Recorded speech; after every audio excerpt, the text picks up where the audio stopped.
சிவன் சொத்து குல நாசம்.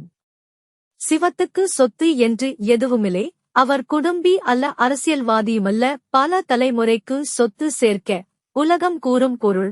கோவில் சிவத்தின் சொத்து கொள்ளை அடிப்பவர் தம் குலம் நாசமாகிவிடும். இது போய் விந்துதான் ஈசன் சொத்து.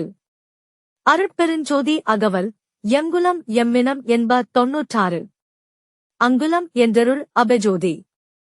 இந்த வரிகளால் சிவத்தின் குலம் எனில் 96 தத்துவங்கள் என்றறிய வேணாம். மக்கள் நினைத்திருப்பது உலக பிரஜைகள் அல்லர்.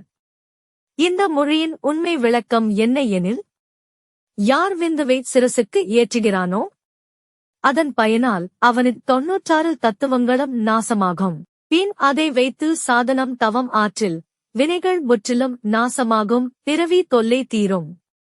அதன் பயனால் ஆன்ம தரிசனமும் அபிஜோதி தரிசனமும் நடக்கும் என்பதாம்.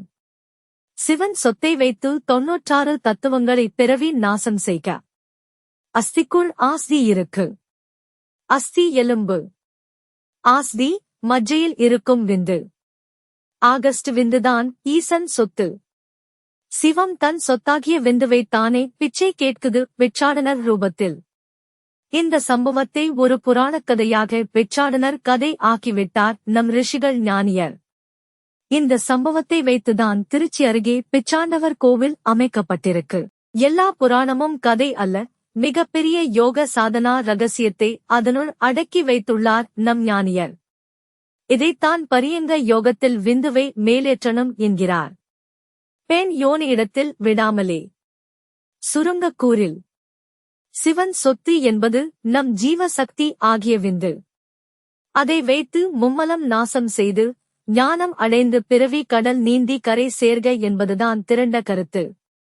இந்த உண்மை கருத்தை அரசியல்வாதியர் அறிந்தால் மகிழ்ச்சியால் துள்ளி குதிப்பர். அவர்தான் பயத்தால் இருக்கார்.